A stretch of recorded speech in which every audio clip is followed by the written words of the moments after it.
hello. Caesar Ballroom Throwbacks. As you see, I am dropping the official first episode of the iconic Nobody. I chose the Icon Jacen to be my first guest. I have a lot more guests coming. When I came home last night after filming the episode, I went to look at the footage and I hated it. I hated how I looked. Let me say that.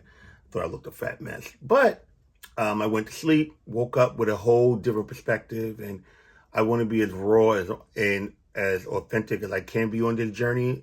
So it gave me the motivation that I'm going to upload this, put it out, and get on my SHIT because I need to. And just, watch me grow and watch me get back into interviewing and just sharing people's stories and my story and just, hopefully inspiring someone out there. So stay tuned. Please leave all feedback, good, bad, and otherwise. And thank you for watching.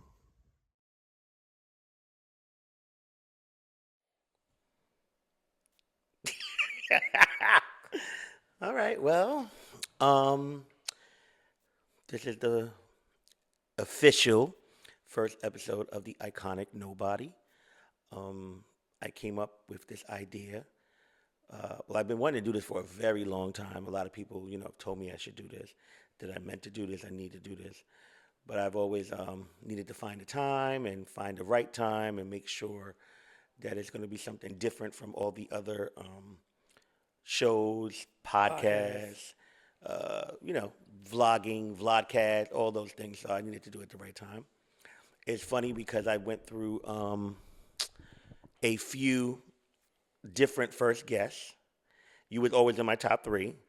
But then I said, you know what? Whenever I do, each one of those top three, it will be, It'll when it happen. has to happen. Yeah. So first off, the iconic Nobody, the name came up with, many people have, I'm a polarizing figure. I know that a lot of the things I've done is iconic to me. I'm just a regular person.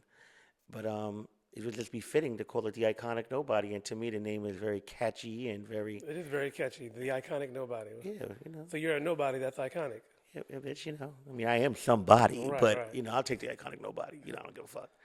Um, people like you've always like, well, you are, and I've always like, well, I don't care about that. Right. People that know me know me. But yeah. So welcome to the first episode of Iconic Nobody. Um, let's get to my guest.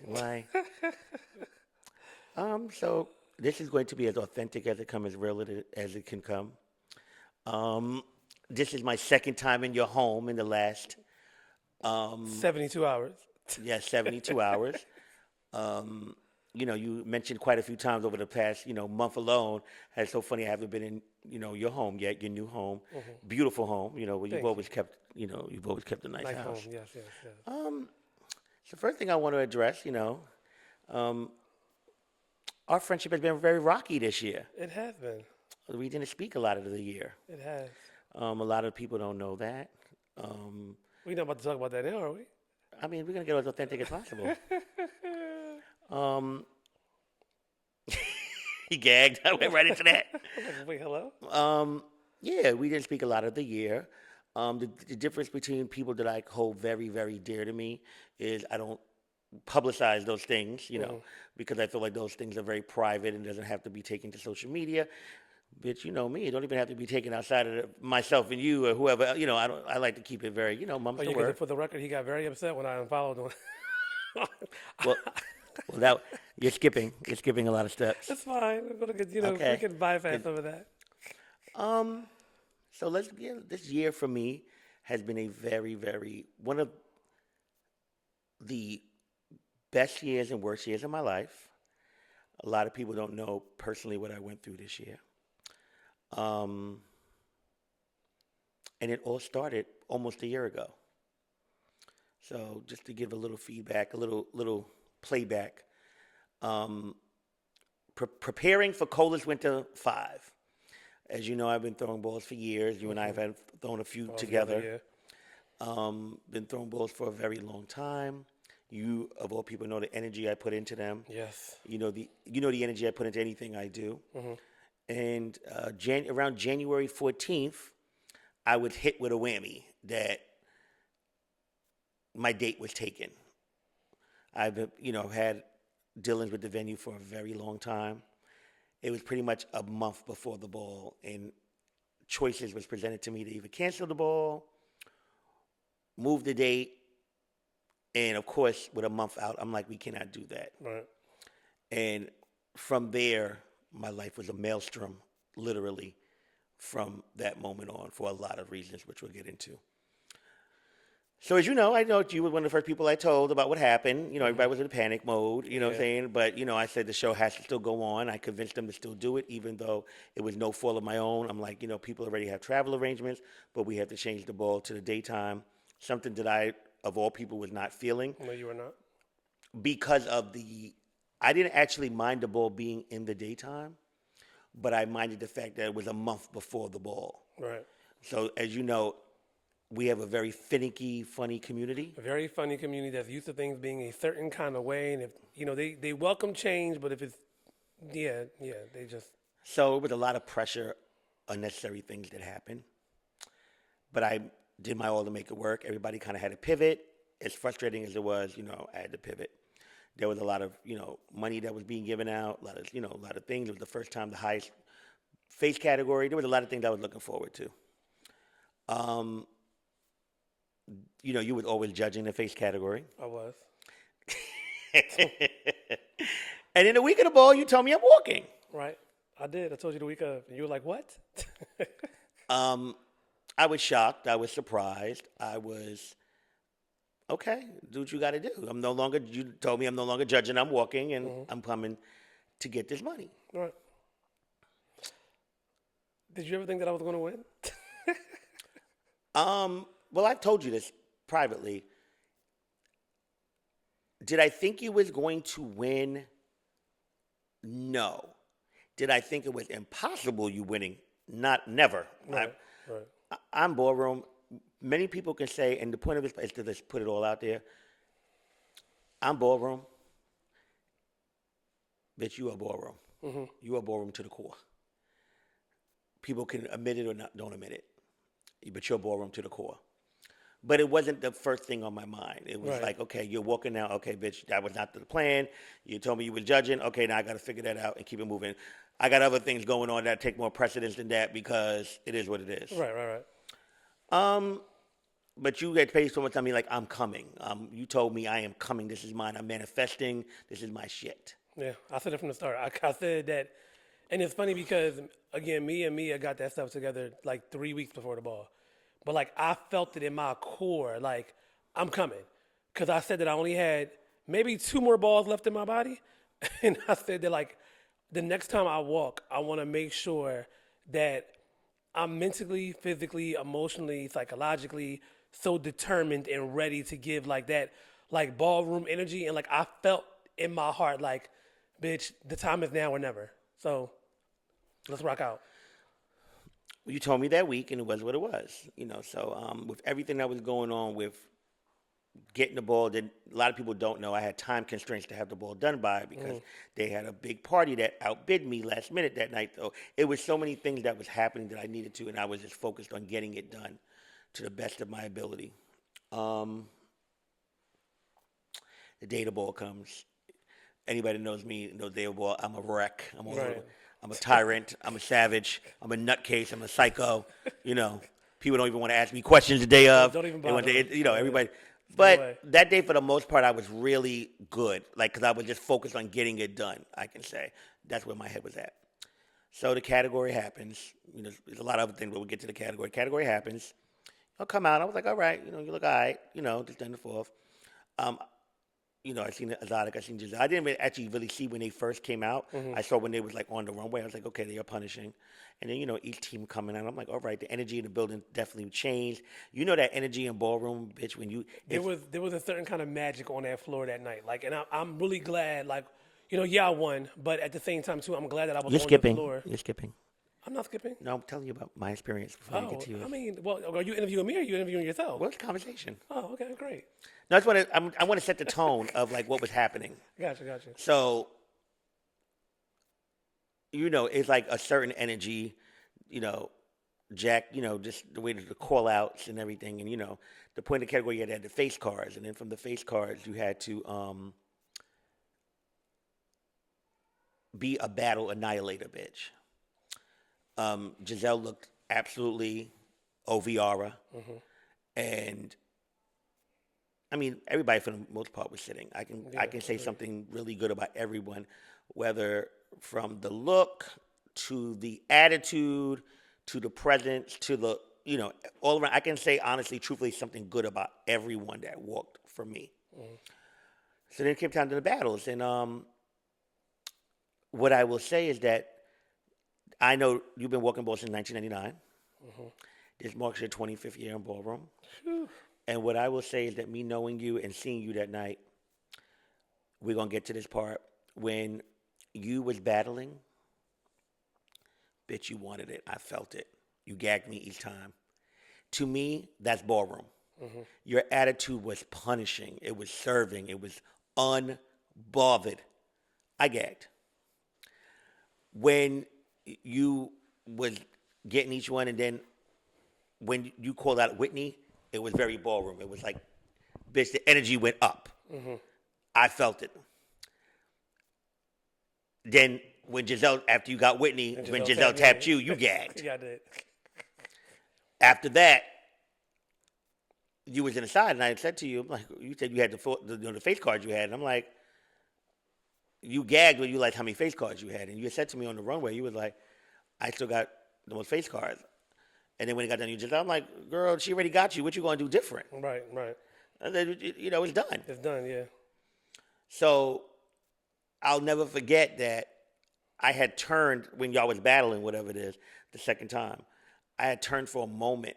I was talking to one of the gorgeous Gucci's, and I looked back, and it was like grand prize. The music was so loud and being so, to me, I heard Giselle. grand prize Giselle. And then I asked Ronaldo, and he was like, no, bitch, Jason. And then when you came to me and gave me, bitch, give me my money, I told you, you gagged me. Yeah. That was that. Next day, not even the next day, I'm lying to you. Moments later. All I'm seeing is rigged, tried, set set up, all of the things. shade. I was very insulted.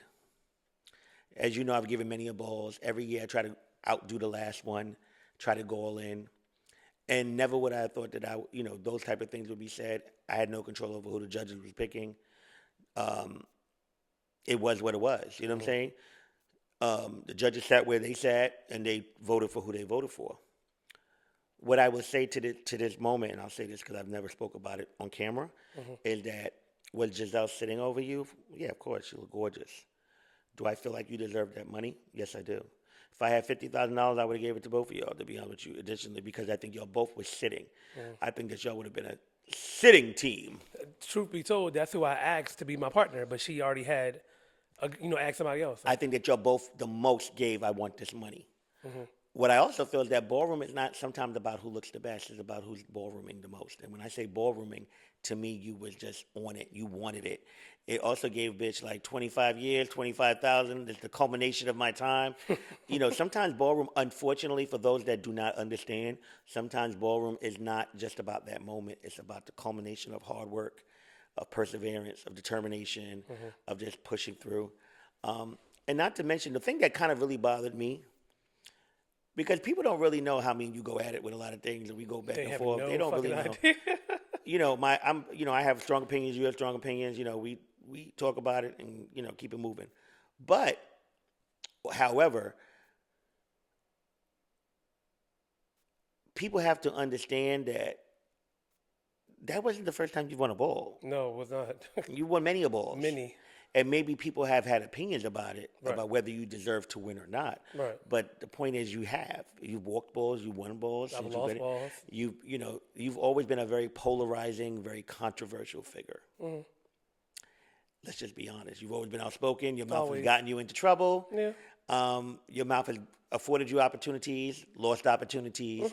All those things is part of the growth throughout the years, and it's part of your journey in life and in ballroom. As well. Right. So after the ball, that happened, and it was just, for me, a lot of things after the ball just was happening, like personally in my personal life and professional life. Just things was like hitting me, left and right. And then I was really evaluating people that was around me and close to me. And there was something that happened earlier this year. I'm not going to get into it yet. I will talk about it maybe episode 3. But that happened to me this year that I really gagged at. That was not, I was affected by someone else's accidental actions, and I kind of got roped into it, and I was very upset. So during that time, I've just been on this journey. If I'm going to be very, very truthful, majority of this year, I've had the most, I hate to say dark times, because even through the dark, I was still fighting. But I would say that a lot of people do not know I was suicidal majority of this year. I was very constantly thinking about ways of leaving this earth. And a lot of people did not know that. I was really struggling, just having a lot of thoughts that I should not be having. And it was just very unhealthy. It was very unhealthy. It was very scary at times. But I would still draw on strength that I realized that I am a very, person can say, "Oh, you're very strong and you can handle things." But but I have to say that even when I had cancer a few years ago and beat that, this was a way worse battle than that. The mind is a very powerful thing. It is the most powerful muscle in your body. It's the strongest muscle in your body, but it also is the most dangerous. It can play tricks on you. It can really put you in places that you would never be. And I've never done any drugs, as you know. I don't drink. So many things I don't do. So I don't have coping mechanisms. A lot of people, as you know, turn to things that, unfortunately, trying to diagnose, you get what I'm saying? To hide their pain. I had to kind of walk through that pain. So through that, I really just had to find purpose and really sort, what is my purpose? What is my goal? What is the thing? And then dealing throughout of that, different attacks and things coming from left field and right field. And then me having to always be take my own advice. As you know, I'm the number one person, tell you, don't respond, pay it, don't say shit, don't say shit. I said to everybody, please, it's not even worth it, it doesn't matter. But then for me, it's I want to respond so bad. I want to clarify. I want to verify. I want to, and I can't because I'm thinking of the bigger picture. And that shit is the most suffocating feeling, the most stifling feeling, the most depressing feeling, not being able to tell your own narrative, your own story, and having to just deal with the shit. So I had to be in a cocoon for a lot of the year and just really just push through it. And still pushing through it, but it's much better in the 12th month of the year, the final month, than it was in majority of the 7 months throughout the year that I went through it. But yeah, that's where it was at. During that time, you and I was not speaking a lot, but my love for you is always, I am very I'm very protective of you because I know how hard you work on things, and I just want you to be the best version of yourself. I've witnessed you be the best versions. I've witnessed you being the worst version. I've witnessed you in maturing, to where you are now and still maturing and learning. I've seen you, give up a career, start a new one, close that chapter, go into another one, So, yeah, and now we're here. Yeah. So, Jacen, my first official question to you is, how old are you now for the people that do not know?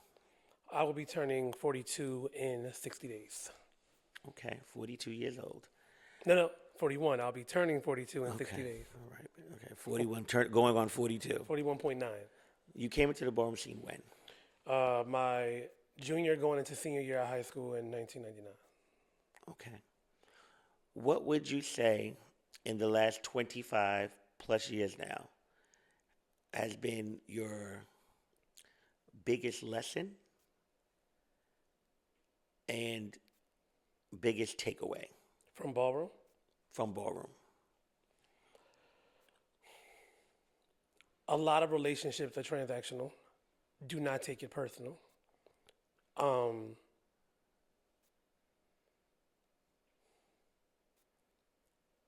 it's a gift and a curse, but it's a curse in the gift. What's the gift? What's the curse? It depends on how you measure it.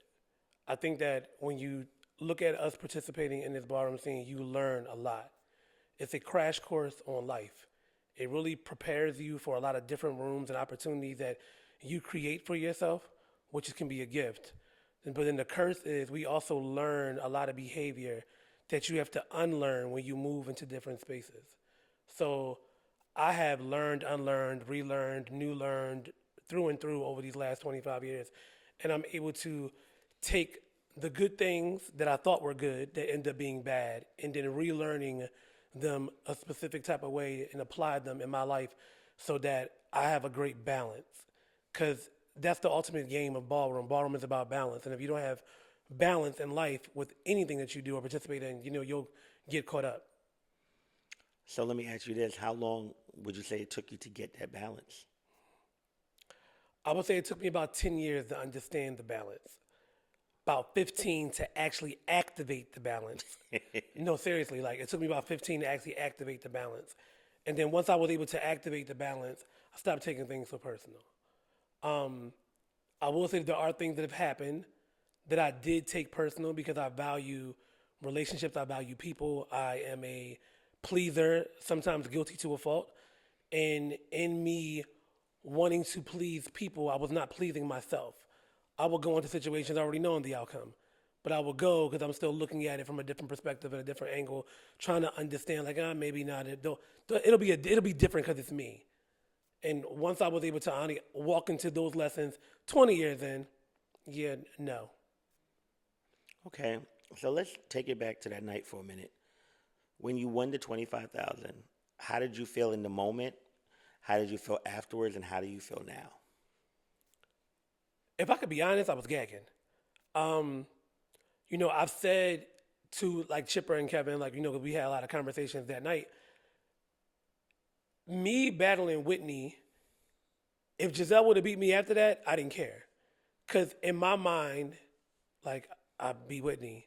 That was enough for me. Why was that enough? It was enough because Whitney is someone who, when I came into the ballroom scene, I idolized him. It was Whitney. It was Ira Aphrodite. It was Jamal Milan. It was Kareem Cartier, Gracie, excuse me. I looked at them and I would see different nuances of them that I would want to kind of inject into myself. So to be able to battle Whitney, I never thought that would happen. I always said that eventually we may cross paths. But every time that Whitney had walked, I was supposed to walk with him. I got to the ball late. I was stuck in traffic on 95. I just came home from jail one time when he had walked, so we never crossed paths. So I remember I was at the back of the runway, and I remember saying to myself, watching the battle between Exotic and Whitney, that this was the time. If it doesn't happen now, it's never going to happen. And however it's going to happen, Whitney was my meal, and it was time to eat. And that's exactly how I went into the battle. And after winning, it was kind of bitch, you just won. Hold the fuck up. Wait, what happened? So let me ask you this. How did you feel about people being so appalled that you won over him and so gagged? And it was the audacity of Miss Jacen, of all people, to win over the blueprint of Face. I mean, I get it. The reason why I get it is because, Whitney is someone who was held at the helm. He is the pinnacle of Butch Queen Face of all time at his best. Whitney has maintained his image when others have not. So I completely understand that. In certain spaces, I'm not the fan favorite. I've accepted that. But again, I ain't ugly. I'm not ugly at all. And each one of our faces represent different nuances in the category. So when I beat him, I get it. That's Whitney at the end of the day. Oh, no one's supposed to beat Whitney. Well, Whitney can lose too. You know what I'm saying? That's how I looked at it. But I got annoyed at a lot of the commentary, but I know what comes along with it. I've been going through this for 25 years. So I'm not I'm about to go in the corner and cry. Don't find something to talk about in a couple weeks. Don't talk about this for a second. I do think that had somebody else won, it would have been held at a higher regard. I don't think that, and it's okay. I want to make this clear. It's okay. I don't think that the community embraced me the way that they embraced Exotic when he won in All Red. They didn't embrace it like with the way Giselle when she won at the Prodigy Ball. Like there has been a lot of monumental face wins, right? Like when Raquel won the 5,000 the first time, they didn't embrace me the same. But it's okay because I was not looking for them to embrace me. I truly walked that night because I was in competition with Jason. No one else. All right, but let's get to the nitty gritty though, because we got to keep it 100. I'm keeping it 100. No, I'm not. Did it hurt? When you sit there and say that you don't feel like you were celebrated, when you feel like... It hurts. Yes, I ain't gonna lie. It hurts. Why?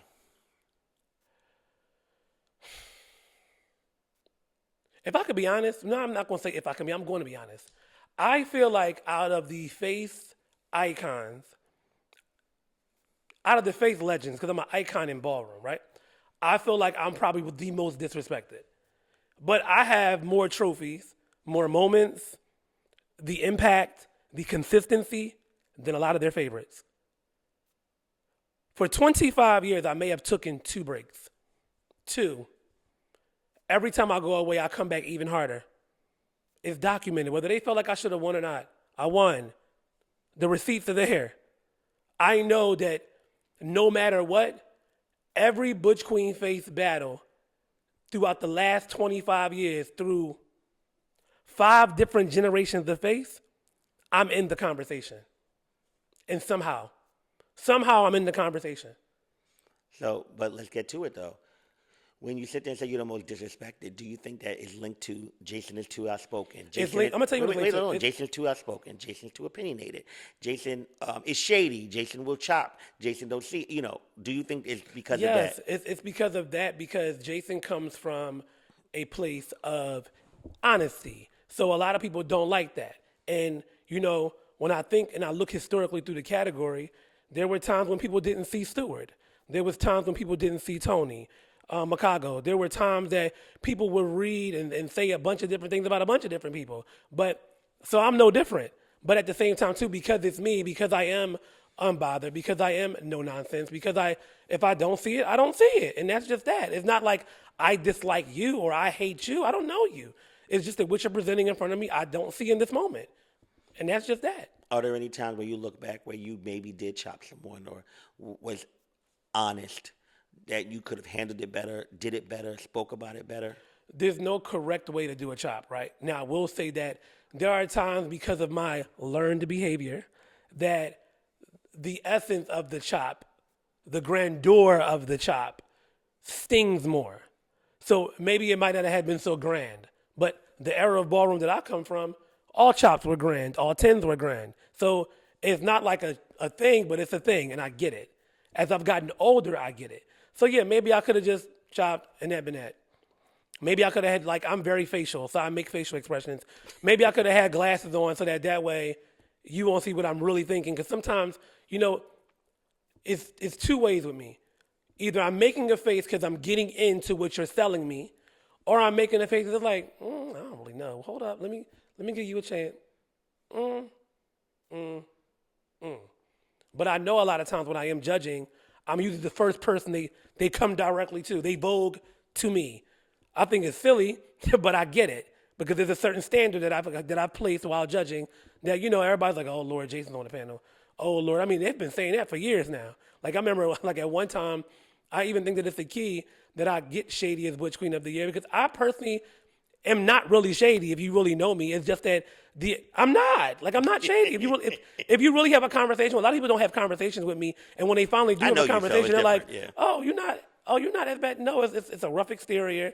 It's a protection shield that I put up to keep a lot of nonsense away from me. But that's the shield that was acquired over the years. You know what I'm saying? So that's just who I am. I'm not changing. That's me. So let me bring it back again. So that night after the win, you was gagging. I was gagging. So from going home and then seeing the comments and seeing social media and seeing the uproar, what was your feelings in those moments? It's time to walk away. It's time. we'll come back to that. How do you feel about the win now, almost a year later? I'm still proud of what happened. Like what happened was monumentous. Like whether they talked about like you had it rigged, whether they talk about like I didn't deserve it, whether they talk about whatever, like that was an incredible moment to be on the floor with a lot of titans of the category. Even when you look at the new era of people that were walking, the Sade's, the Joseas, the Havens, you know what I'm saying? Like for everybody to be on the floor mixy like that, mixing generations, clashing, Stasha's return to the floor, Whitney's return to the floor, like that was iconic. So like to be a part of those conversations, great. And a lot of people don't know this. I've always avoided walking those big grand prize categories. Like the first time I walked a big grand prize category for face was the Mugler ball. I like looking back at that was a pickle. Like it was a pickle. Like if I could redo that night, I would have redid that night because I didn't stick to Jason's formula. I tried something different. This time around, I was very intentional on sticking to the formula. But like people don't even know what I was going through personally to get up to that moment. Because even though I was there in spirit and mentally, I was somewhere else. I was lost. Because again, the reason why I stopped walking as much is because though I've been transparent about, getting liposuction and my fillers and my Botox and all those things, that category plays on your mental a lot.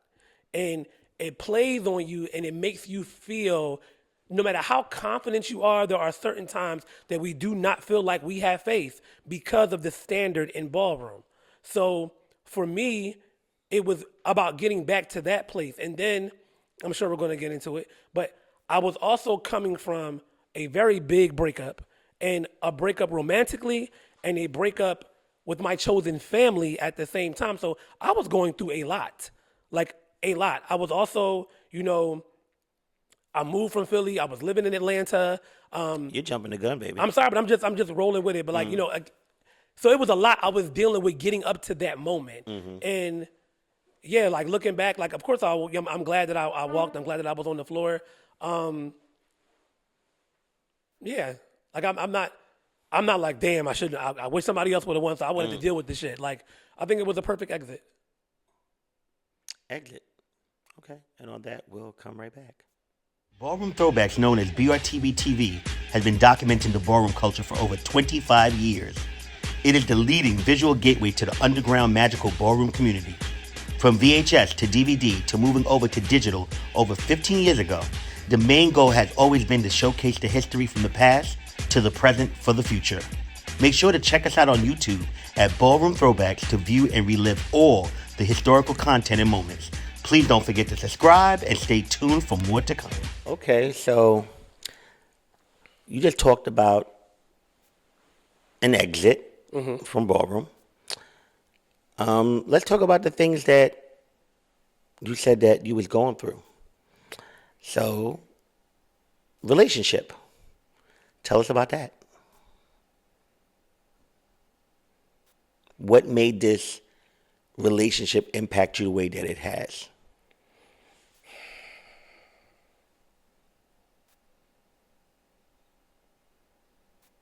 Re-ask the question.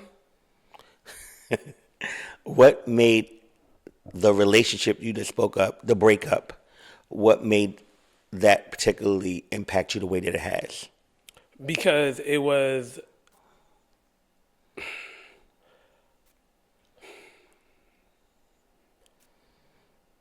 I've been in relationships and I've had breakups. It was a very long breakup, but it was probably like my most hurtful breakup, like out of every relationship that I've ever been in. It's taught me the most about myself, and in the healing journey that I'm still in, it made me finally see a lot of people for who they are. Would you care to elaborate on that? Because when you say, a relationship is, you and the other individual, but you just said it made you see people in a lot of way for who they are. So are we talking about an individual or people involved in this or people around? People involved in the situation, people around the situation, people that were close to me that knew about the situation, like folks that lied about certain things that were, I guess, in their mind trying to protect me, but in hindsight, there was not protection. It was more like sit back and kind of like laughing at you at the same time. So like it completely allowed me to detach from people. And you would think after being in the scene for 25 years, like, you know, being around a lot of people, there's certain lessons that I've learned time and time and time again. This lesson, though, has probably impacted me the most. Okay. I'm sorry. I just thought of something and I was very like, I don't know if I should ask or not, but You can ask it. What? I'm not going to. You can ask it. I'd rather you be real than just hold it in. Ask. What has been your biggest regret about the relationship and your biggest takeaway from the relationship? My biggest regret is that I didn't listen to me sooner. Intuition never lies. I wish I would have listened to me sooner.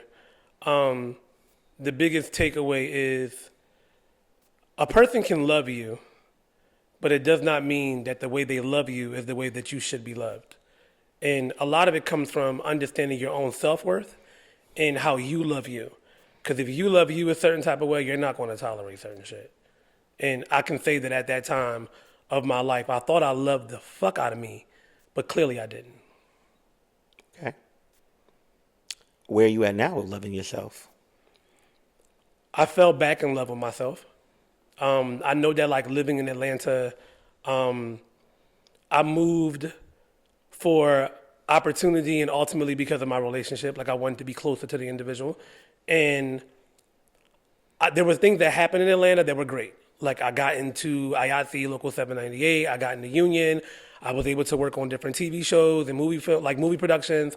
I met some new people, but I was never fully engaging in self and really pouring into me because I was so busy pouring into everybody around me, but I was really pouring into a way where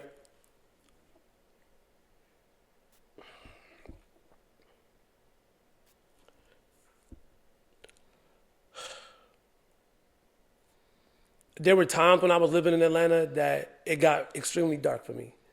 I remember one time being in my room in the dark and sitting there, and I'm not the kind of person that's ever like been suicidal like that. But there were some thoughts, and on top of me having some thoughts, there were moments where my self-worth was so low, and I kept asking God and praying. And I'm a spiritual person. I am not super religious. Like I'm not, but I do believe in God.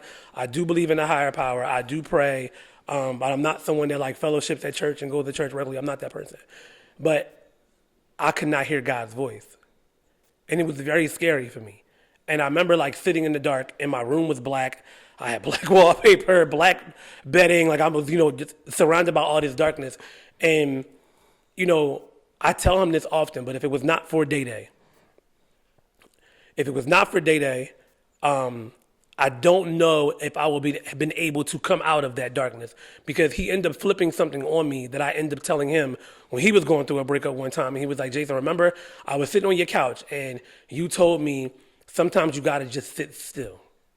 Sometimes you have to sit still and be quiet and really sit in everything that you're going through so that you can hear clearly. And when he said it to me, I was like, bitch, I told you that. And he was like, right, but it's worse. And now I'm telling you the same thing that you told me. And I sat in that.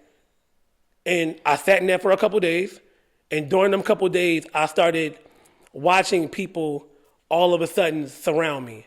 So it was you coming to Atlanta and like when all the Alpha Omegas they came and, y'all were all at my house and we was cooking and eating and stuff. And then it was my cousin Danae.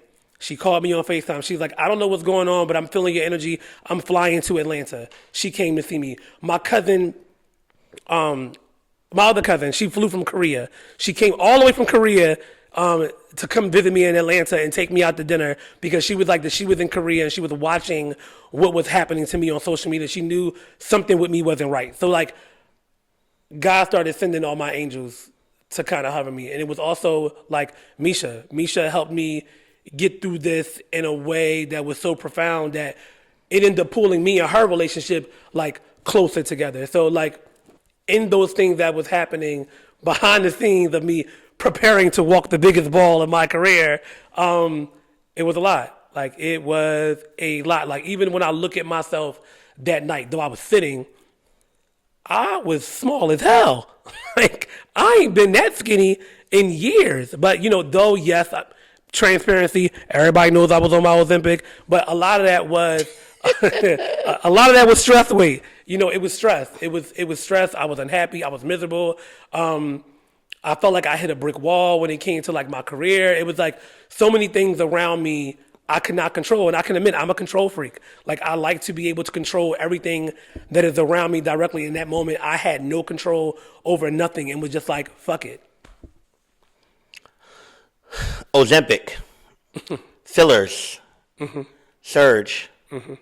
A lot of people had opinions about your Surge. And my question to you is, what made you start getting injectables and fillers and touch-ups? And did you feel ugly? Were you insecure? Is it something that you could be open about? Like, what made you? For the record, I did not get fillers until after the ball. Because Dr. B, and you went to go see her, Dr. B is very adamant about me like not overdoing it. Now, I did get Botox in my masseter muscle. I got that because I got my teeth done. I grind my teeth at night. I got Botox in my forehead. And Dr. B does this flip lift where she does Botox around here, and it goes like this. So when everybody was like, I was reading comments. Of course, bitch, I was reading the comments because I wanted to see what they were saying. And they was like, oh, what did he do to his face? Oh, he looks like The Weeknd. No, The Weeknd and Squidward. What's it? Squidward. Look, you look like ugly Squidward or something. I was just like, girl, oh, okay. But it's fun. It's funny to me because like even when I think about Ballroom, like they have this big thing about he had on makeup. Child Whitney wears makeup. Stop it. Like people have been wearing makeup forever. Not to call Whitney out, but like everybody wears makeup. Like cut it out. Like stop it. But what made you get the surgery to begin with? Was it insecurities? Was it something you needed? It was, for me, I had a wrinkle on my forehead. And if you look back at some of my pictures, that wrinkle was pretty pronounced. The men in my family, when they get older, there's usually a wrinkle here and their foreheads become like this. I did not want that for me. So I started getting Botox at a very young age. The difference is I have been more transparent and open about it. Also, too, when it came to me getting liposuction, bitch, I was fat. I was fat. No matter how many diets I would go on, there were certain like fat pockets that just was not going anywhere. I was unhappy. I got it. Like, yeah. And then even now with the fillers, as I've gotten older, there are certain like bone loss and like certain fat things. And I know it's a me thing, right? But I'm also in the beauty industry. I'm also in front of cameras a lot. I'm in front of taking pictures a lot. This comes along with the upkeep. I know to some people it may look exaggerated when I first get it because you're swollen. Then once the swelling goes down as months go on, it's back to what it is, and that's that. In doing these things, is it truly an unbothered reaction you have to people's opinions, or is it something that you have to do to protect yourself from not letting these things affect you when you hear people's opinions and their statements? I could care less, baby. Me and you get into arguments about me getting fillers all the time. Oh, girl, y'all shut up. I'm going to do it anyway. Like, I'm going to do it anyway. I'm going to do what I want. Like, who care? The people's opinions never bother me. It's about something that I'm doing for self. And my transparency when it comes to getting my lymphatic massages, wood therapy massages, like, and it's funny, right? Because people have their opinions, but if you seen my DMs, how many people ask me where to go, or how many people are like, Jason, you got this done. Like, I always wanted to do it, but I was afraid because I didn't know nobody else close to me to do it. I'm not gonna call nobody out, but there are several people who participate in the face category that have got buccal fat removal because I got my buccal fat removed, or that saw when I got my teeth done. What dentist did you go to? Like, I was gonna go to Columbia to get this, but your teeth look nice. Like, where'd you go? Send it to them. But again, I am the beauty expert. Like, this is what I do. So before I indulge in doing something to give it my stamp of approval, I have to make sure that it's actually factual to what it said it's going to do. So, like, this is another thing too, like how close me and Andre West got. Because me and Andre would sit and have conversations on end about surgery and cosmetic surgery and what not to do and all these things. Like, I love it. Like, if I could do this all over again, I would have went to nursing school. People don't know this neither. When I was in Del State, my first major was pre-med. Now that I look back, I would have been a surgeon and I would have been doing Botox and fillers and injections, gender affirming care for the community, all that. Like, because I'm really into that. I really like it a lot. Okay, so for the community, right here we have this beautiful mural, which is also on 13. Can you give a little background for the people that may not know about this? So the mural was a labor of love. It was something that I didn't think was even humanly possible. I remember joking with Michi one night, like, oh, we were walking in the parking lot. And I was like, bitch, we need a mural right here. And we were both drunk. And he was like, they ain't giving us no mural. Fast forward 2.5 years later, we got the mural. And a lot of it came from me being in the right place at the right time and then not realizing the connections that I made from doing makeup, that a lot of these people were in these positions where I can go to them and talk to them about things that I needed to advocate for our community. So the mural was like the first thing of what's to come later, but I'm very proud of the mural. Like, I talk about it a lot. I know there was a lot of like uproar and outrage about the mural, but and again, like I've said before on social media, I apologize for people feeling like, because there has been a lot of erasure in our community and people feeling excluded and not being a part. But I did do my due diligence of putting the information out there on social media. Looking back, I could have reached out to people individually and called them to make sure that they felt included, because it was never a situation to where I was doing it to make it about me. Like, that's not what it was about. Like, it was so much bigger than that. When you talk about uproar and outrage, I knew many people had different opinions. People felt like there was some people on here that was mistaken for other people, that they didn't use accurate artistry for it. They felt like people that was definitely pertinent to the history of Philadelphia was not on here. People felt like they was purposely overlooked or not asked. How did that make you feel when going into this? I can personally say you were very excited to do this for the city, do this for the Ballroom community. How did you feel when, even with this, going and getting back so much feedback, some constructive, some critical, some very destructive? How did you feel? I understood and tried to make sure that a lot of this was me stepping up outside of self so that I can kind of look at it from everybody's perspective to understand how people felt. Because my intentions were never to hurt anybody's feelings or make anybody feel excluded. But also, too, the reason why a lot of people went on the mural was because when they were interviewing people, Tiny Cartier, Carrie, China, DMV, I can go down a list of people they interviewed, Gracie as well. They talked about certain balls that happened in Philadelphia, Kenny Polo's ball. They talked about the Cartier ball in 97. They talked about like different people and moments and stuff like that. So like when they got the collective, I kept asking for pictures. Again, I can hold myself accountable. I should have asked other people for pictures that had it. But at the same time too, it's done. And it's something that I'm still proud of, that the community should still be proud of, because at the same time, too, like, nobody was thinking about doing no mural. They weren't even thinking about that. Like, this is putting us in a historic city. We're about to celebrate the 250th anniversary of the birthplace of America here in Philadelphia. And it was important that we be recognized in this space, because in the city of Philadelphia, there has been a lot of times in our city's neighborhood that Black and brown queer stories are lost. And this is the biggest mural in the city of Philadelphia. It was the most expensive mural in the city of Philadelphia. And it's something that I'm extremely proud of. It's funny that, you say that, when you say that nobody else was thinking about a mural.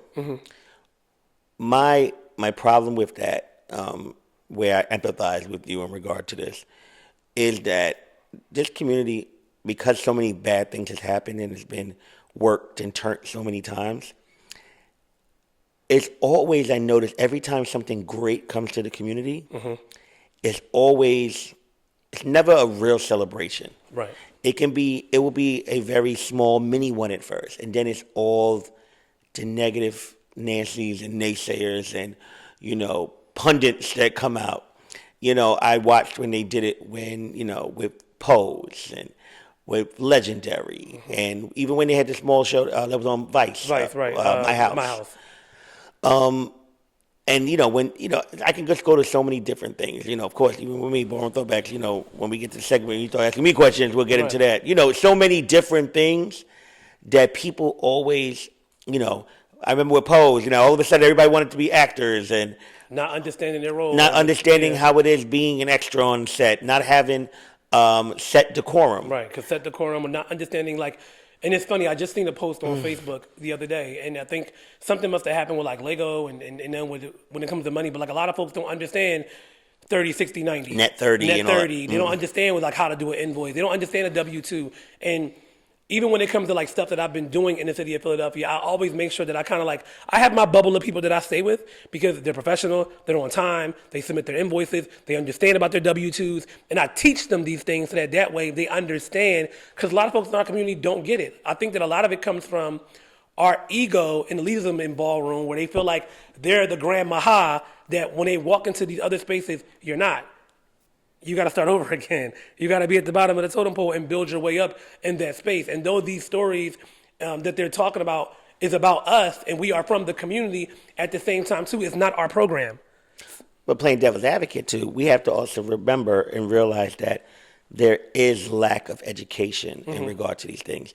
We have a community full of creatives, full of talents, full of natural-born dancers and artists and choreographers, and we can just go down in personalities. Right. And they get booked for these gigs, these opportunities, and when they get them, they're not aware of having to do a 1099 and having to do send out their or even when it comes to negotiation, the first price is not the final price. Exactly, but a lot of people do not. We have to be also understanding to that. Right. I do feel at this point when Ballroom has become, especially over the last several years, again, so much highlight, so much spotlight, so much focus, we do have to be able to teach people in the community, these are how things go. I think that there are a lot of people in the community that they're so used to things being taken from them, that way they just want to grab onto it quick. And if I will also add this, because it's the truth, I think a lot of times, a lot of the elders have gatekeeped. Of course. And with them gatekeeping opportunities and situations, Ballroom, as we know, is a young girl's game. And I know a lot of us may have had desires participating in Ballroom to be these revered television personalities and celebrities and actors and actresses and all those things, but that's not everybody's calling. And sometimes, I've learned that when you have the paintbrush in your hand and you're painting on a canvas, you have to understand when to take your brush off the canvas and allow somebody else to continue painting the mural. And some folks don't get that. They really don't get it. Well, clearly, but they don't get it. They just don't understand it. So yeah. To counteract something you just said, you said gatekeep. I do feel like some people definitely do gatekeep. I also feel like some people are naturally guarded because they've been, people's ideas has been stolen and ripped off so many times, and their personal copyright property has been infringed on and taken and stolen. So they're very, very guarded. And what's making me mad now? Well, not making me mad, but it's hello. The influx of ballroom archivalists, as they're calling themselves, that are emerging on Instagram. So I think that it's great, but I also have a problem with it because they're posting videos that aren't there. They're lying and inflating, changing people's years. When you find it on YouTube, that's where you got it from. Hello, that's where you got it from. But at the same time, you're changing the year and making it something else. I'm watching them have arguments about stories that's not true. It's a lot of misinformation that is out there now about Ballroom, and that part bothers me. I have a lot of personal feelings about that, but when we get to me, we can talk about that. I have a lot of feelings about that. But getting back to you, in your piece of walking away this past several months, you've gotten very deep in politics. You was one of the content creators for Kamala and the DNC period. First off, how did you feel when she was announced as, when it was basically, thrown out there that she was going to be the Democratic candidate with such a short amount of time to run with, them basically having Biden step away? So a lot of people don't know this, but I actually worked with Hillary Clinton when she ran for office, and I remember how I felt that night. I remember being at the Jacob Javits Center, and I remember thinking we were going to break that glass ceiling, and I remember that we didn't. And I'll say I wasn't excited about Joe running again, but I was going to vote for Joe. I would have voted for a bat. I would have voted for a cat, a dog, anybody but Donald Trump. And when I saw Kamala Harris announce that she was going to run, it was a certain level of commitment that I felt like I had to get in the mix. I had to utilize my voice and my platform and make sure that our community got active about voting. Because I know that a lot of us don't vote.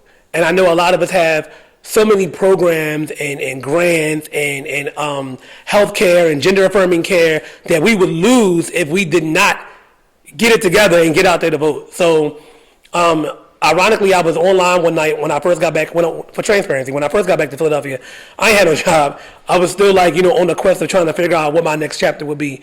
I've always said that. You're a makeup artist. Why didn't you just go right back into makeup artistry? I'm about to get there. I always felt like makeup was what's going to get me in the door, but it's not what's going to keep me in there. I hate the fact that I got pigeonholed to think that I'm only he's just a makeup artist. No, I'm not. I'm so much more than that. And I know that sometimes people can be the jack of all trades, the master of none. I'm the jack of all trades and the master of all of them. And I, am intentional on me being able to be a chameleon and transform in different spaces, but also still standing true to who I am. And when I came back home, I realized, okay, I like doing makeup, but I want to do something else. Your passion for it was gone? My passion for it was gone. And not to say that it won't come back, but in this moment, no. I'll do makeup, don't get it twisted. I will still, if somebody calls me, I'm very intentional about who I work with, what I do, and I've earned that. I've been doing makeup for almost 20 years. And in that, I've worked with a lot of people. I've done a lot of dope things. I was blessed and afforded opportunities to have magazine covers and work with celebrities and da-da-da-da-da-da-da, and be best of Philadelphia makeup artist. I've done it. And though that I'm not saying it's the end of my makeup career, but I wanted to be able to use my voice in a way that mobilized community that a lot of people don't know about me neither. For a long time, I don't watch, you know this, I'm not somebody that sits and watches a bunch of reality TV. I'm not even a TV person at all. But what I do is I follow what happens on CNN. I'm a political junkie. I can get into arguments all the time about that. I've always been that person. So it was kind of like a natural switch. And I was online one night and I was like, all right, I need a job. I can't believe I'm about to go work for somebody. But I saw that the Human Rights Campaign was looking for a field organizer. I read it, I applied, and got the job. And then I started working with the Human Rights Campaign. And from there, being on the campaign trail, because of my social media platform, and then because I knew people that also had worked with Hillary that was now working with Kamala, they were like, oh, Jacen, you want to come to the DNC? Sure.